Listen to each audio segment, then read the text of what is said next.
Assalamualaikum warahmatullahi wabarakatuh.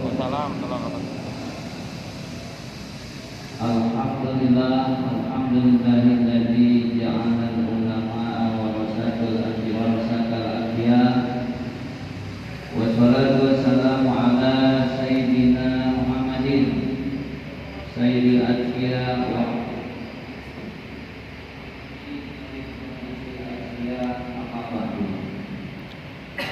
yang terhormat orang tua kita Al-Karam Bapak Haji Zulkifli Rifai beserta istri tercinta dan keluarganya, kita doakan mudah-mudahan diberikan panjang umur, sehat walafiat dan selalu diberikan keberkahan. Para alim ulama, para guru-guru kita, wabil khusus Al-Walid Ayahanda Kiai Ibrahim beserta seluruh para kiai yang mohon maaf tidak kami sebut namanya, insya Allah tidak merasa hormat kami. Kita doakan mudah-mudahan seluruh guru-guru kita dipanjangkan umur, disehatkan dan ditambah keberkahannya. Amin. Hadirin hadirat sekalian yang mudah-mudahan kita semua mendapat rahmat dari Allah Subhanahu wa taala. Puji syukur kita panjatkan kehadirat Allah Subhanahu wa taala. Pada malam ini kita bisa hadir untuk sama-sama berzikir mendekatkan diri kepada Allah. Mudah-mudahan seluruh amal ibadah kita diterima oleh Allah Subhanahu wa taala.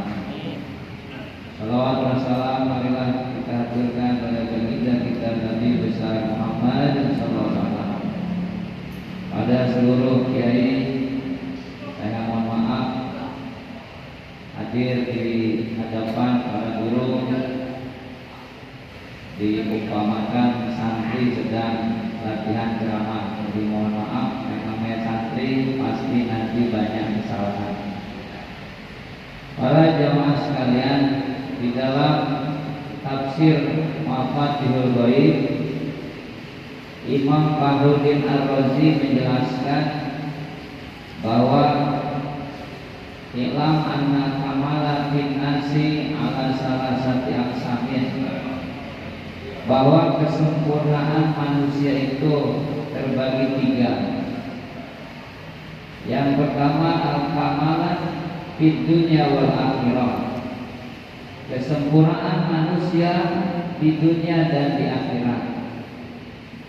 Yang kedua al-kamalah fid dunya, kesempurnaan hanya di dunia saja.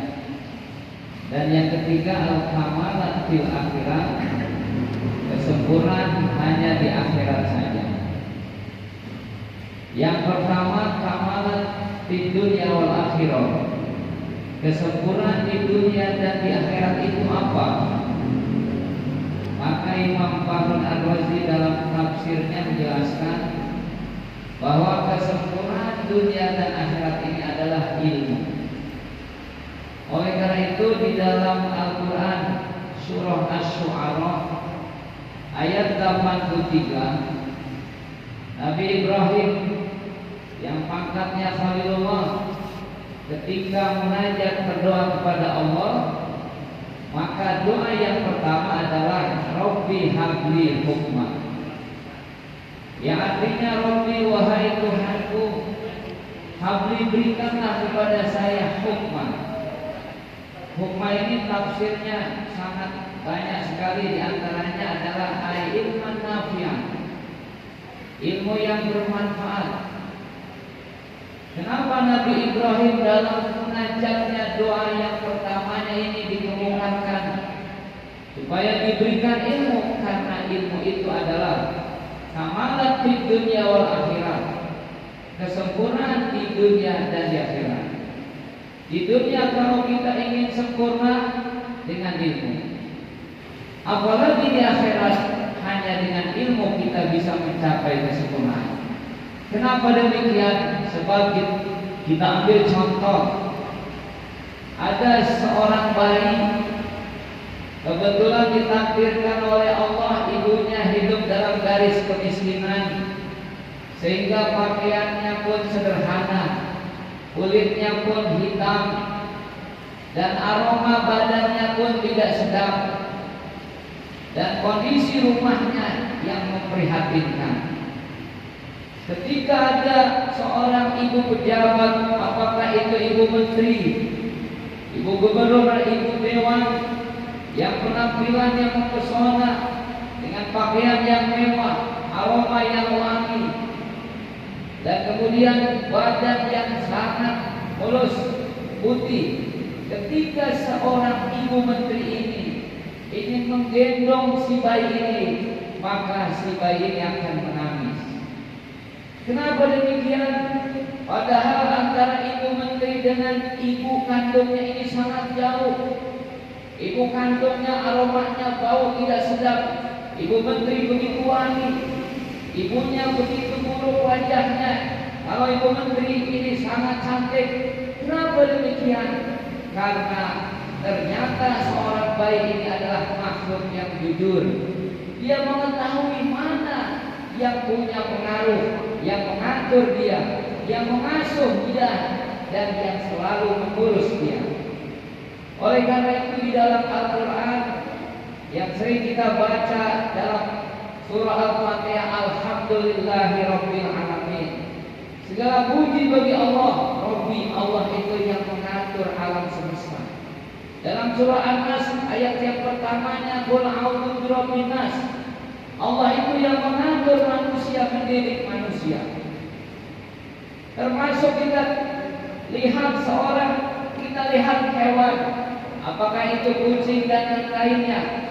Maka siapa yang mengasuh, memberi makan dia, memberi minum, bahkan memandikan hewan tersebut, maka hewan ini akan nurut dan patuhnya kepada orang tersebut. Walaupun temannya lebih hebat, dia lebih patuh kepada yang mengurusnya. Oleh karena itu, kalau kita diberikan ilmu para hadirin sekalian, maka kita akan mengetahui bahwa kita ini diberikan nikmat oleh Allah, Rabbin nas, dengan aneka nikmat, baik itu nikmat makanan, nikmat alam semesta. Maka ketika kita menyembah kepada Allah, maka tujuan kita adalah balas jasa yang disebut syukur. Seandainya seorang anak sudah sukses, maka ketika dia sukses memberikan anugerah kepada orang tuanya, maka anak yang cerdas, yang punya ilmu, pemberiannya kepada anak ini adalah balas jasa yang disebut syukur. Itulah yang berilmu. Kalau yang tidak berilmu, seorang anak memberikan jasa yang baik, baik itu memberikan uang dan pakaian dan sebagai makanan, akan tetapi niatnya bukan untuk balas jasa, niatnya untuk diberikan harta yang lebih.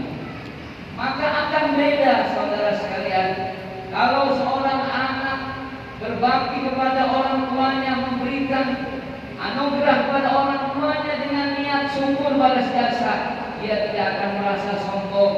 Dia merasa selalu kurang, karena berapapun pemberian yang dia berikan tidak seimbang dengan jasa yang telah diberikan oleh orang tuanya. Kita hidup ibadah, kalau niatnya ibadah, kalau kita niatnya ibadah bersyukur, maka ibadah kita berapapun banyaknya tidak akan terasa sombong, karena ibadah kita belum seimbang dengan nikmat yang Allah berikan kepada kita. Inilah makanya ilmu itu menjadi kesempurnaan di dalam ibadah. Manakala orang punya ilmu, niatnya bersyukur, seperti hadis Nabi kita Muhammad SAW.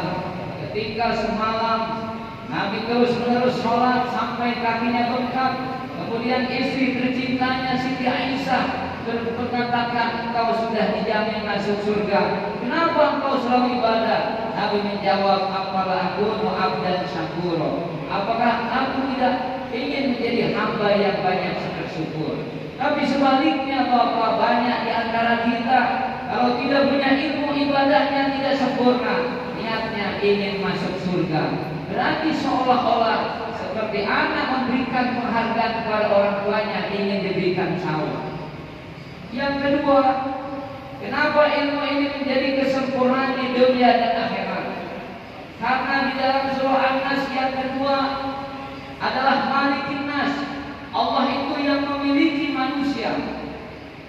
Ketika manusia diberikan harta, diberikan jabatan, maka manusia yang punya harta itu adalah malik majazi, pemilik yang palsu. Malik hakikinya adalah Allah Subhanahu wa taala. Manusia diberikan harta bukan memiliki, tapi hanya sekedar amanah. Oleh karena itu setiap manusia yang diberikan ilmu, ketika ia mempunyai harta, maka harta itu akan diinfakkan, ditasarufkan, digunakan untuk kembali ibadah pada Allah. Dalam sebuah riwayat, Nabi kita Muhammad SAW didatangi oleh Sayyidina Utsman bin Affan. Sayyidina Utsman bin Affan membawa sekandan kurma. Kemudian diberikanlah sekandan kurma ini oleh Sayyidina Utsman di hadapan Nabi kita. Kemudian ketika Nabi memetik satu biji kurma dari tandan itu, tiba-tiba datang seorang pengemis berdiri di tengah pintu, dan pengemis ini berkata, rahimallahu abdan yarhamuni, semoga Allah menyayangi manusia yang sayang kepada aku. Akhirnya Nabi berikanlah tandan kurma ini kepada pengemis itu. Akhirnya pengemisnya pergi dan Sayyidina Utsman kecewa. Kenapa? Karena tujuan beliau memberikan tandan kurma ini dimakan oleh Rasulullah SAW. Akhirnya Sayyidina Utsman mengejar pengemis itu dan dia bayar tandan kurma itu. Setelah dibayar, diberikan lagi ke hadapan Nabi. Datang lagi pengemis seperti tadi, diberikan lagi oleh Rasul. Dikejar lagi oleh Sayyidina Utsman, dibayar lagi sampai 3 kali. Inilah Bapak, bahwa rezeki yang diberikan oleh Allah kepada Rasul itu bukan milik kita, adalah milik Allah sebenarnya.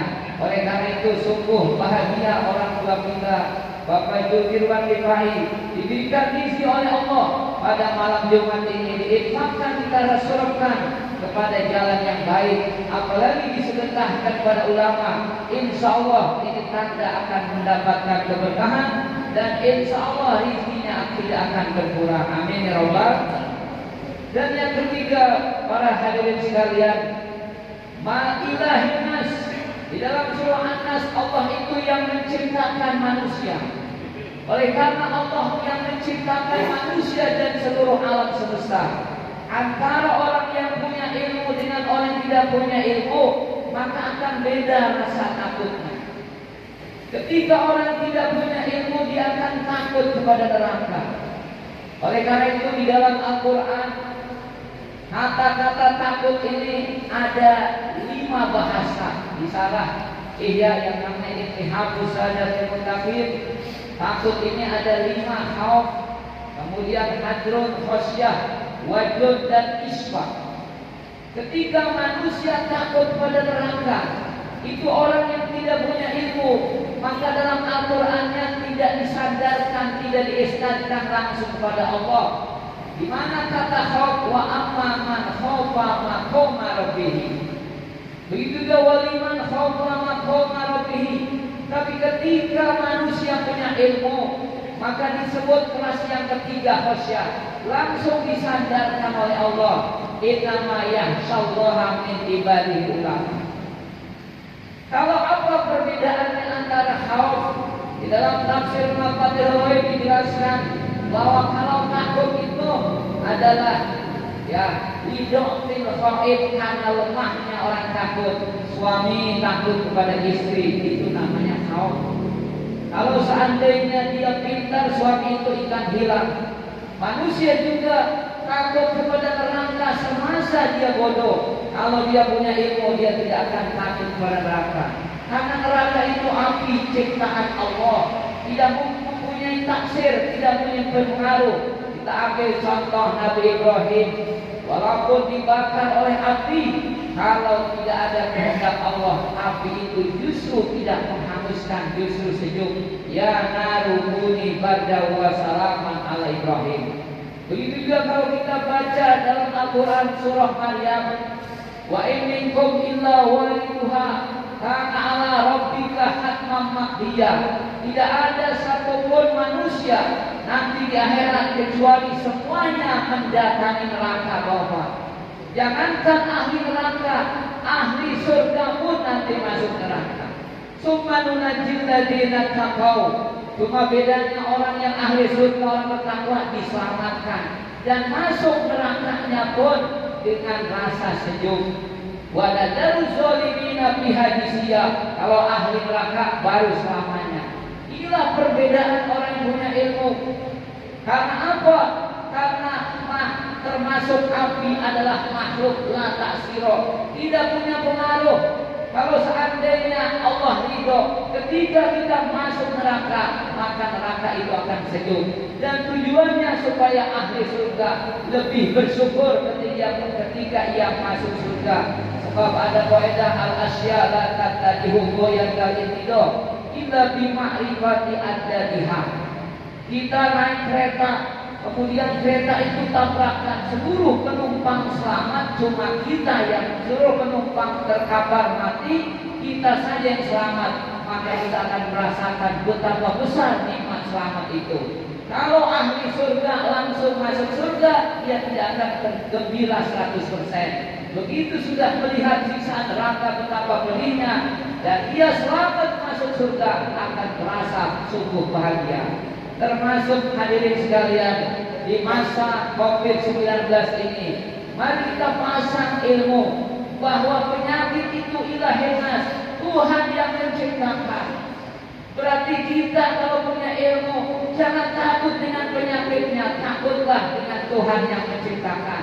Kalau saya ambil contoh, kita naik perahu di tengah lautan, menyeberang dari satu darat ke daratan yang lain. Ketika kita naik perahu, menyeberang, kita gunakan perahu yang tangguh. Walaupun kayunya yang hebat kau jati, mesinnya yang sangat kuat, tapi itu sekedar syariat, sekedar sabab untuk selamatkan kita.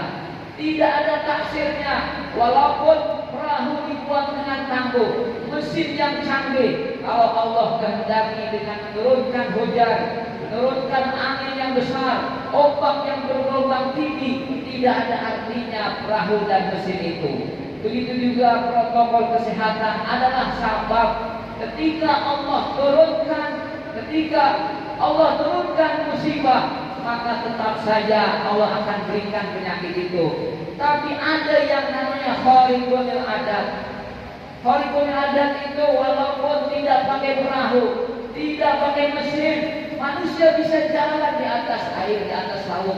Kalau kita dengar sejarah Syekh Asnawi, Keringin Banten, ketika ia dikejar oleh pasukan Belanda, maka Syekh Asnawi langsung ke laut dan bisa jalan di atas laut. Ini namanya ilahi nas. Kita punya ilmu Allah yang menciptakan selamat. Walaupun tidak ada perahu, walaupun tidak ada mesin, kalau Allah kehendaki selamat. Itulah sikap kita dalam menghadapi musibah ini, bahwasanya protokol kesehatan itu perlu kita laksanakan. Tapi dalam tauhidnya kita tidak boleh intimad, kita boleh tidak bersandar, tidak boleh percayakan itu hanya sabab bagaikan perahu dan mesin. Mudah-mudahan kita semua diberikan oleh Allah ilmu sehingga kita mendapatkan kesempurnaan dunia dan akhirat. Itu baru kesempurnaan yang pertama. Ada kesempurnaan dunia saja, makanya wa'alhikni bisolihin waj'alni min warasat waj'alni di sana sidqin fil akhir waj'alni min warasati jannatin na'im. Ini kesempatan ini kita cukup sudah menjelaskan kesempurnaan dunia dan akhirat. Mudah-mudahan di kesempatan lain kita akan lanjutkan. Terima kasih, kurang lebihnya mohon maaf. Assalamualaikum warahmatullahi wabarakatuh.